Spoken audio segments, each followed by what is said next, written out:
Let me teach you something real quick. If you start to do a lot of editing in Final Cut Pro, eventually your library size will get really big.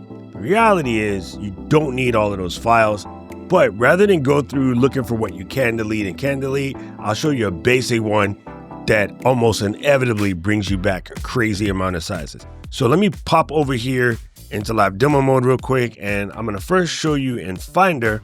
Here is a file. If I click on this and I say get info, it's going to tell me that this is roughly a 200 gig file. So I'm gonna go ahead and open that up in Final Cut, and you see here it's the same name. And on the side over here, you'll see where it says that it is roughly 200 gigs. So what I'm gonna do is click on the file menu and come down and say delete generated media. I'm gonna delete all the render files, because if you need to re-render it, it will just re-render. I will go ahead and say all. I'll delete any optimized media, because if it needs to re-optimize, just let it re-optimize. That's what the processor is for. Same with proxy media. And in this case, I know this isn't necessary because this library was generated before magnetic mask existed, but I'll go ahead and do it anyway. And I'll go ahead and press OK. You should get a beach ball for a couple of seconds. And normally this is relatively quick. And then now I'm going to go ahead and, for simplicity, close this library file and then pop back over to Finder real quick and now do a get info on this file.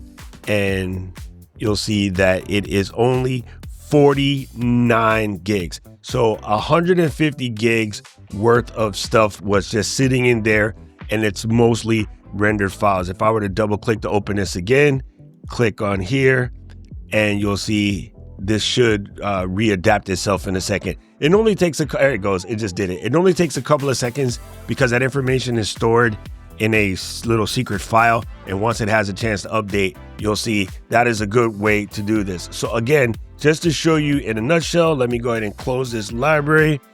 If you pop over to any one of your Final Cut libraries, and I'll just pick on this one for right now, double click it. It's an older library. Let me update it for the brand new Final Cut. It normally only takes just a couple of seconds.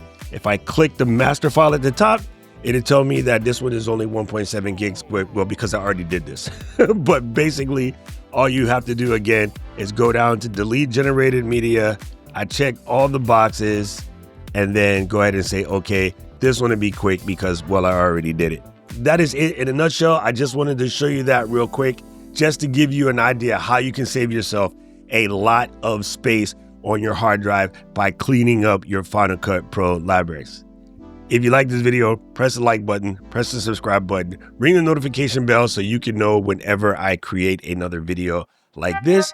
And of course, right about now, the algorithm is going to show you another video they think you should watch, and I agree with them. I need to know everything, who and the what and the where, I need everything. Trust me, I hear what you're saying, but I like it's new what you're telling me. I'm curious, George, I hop in the Porsche, 5 and a horse, I'm ready for war, I'm coming for throats, to turn to a ghost, I need to know everything. Now you be surprised at the info you get is by letting them talk, so I'm letting them talk. Gotta keep quiet, man.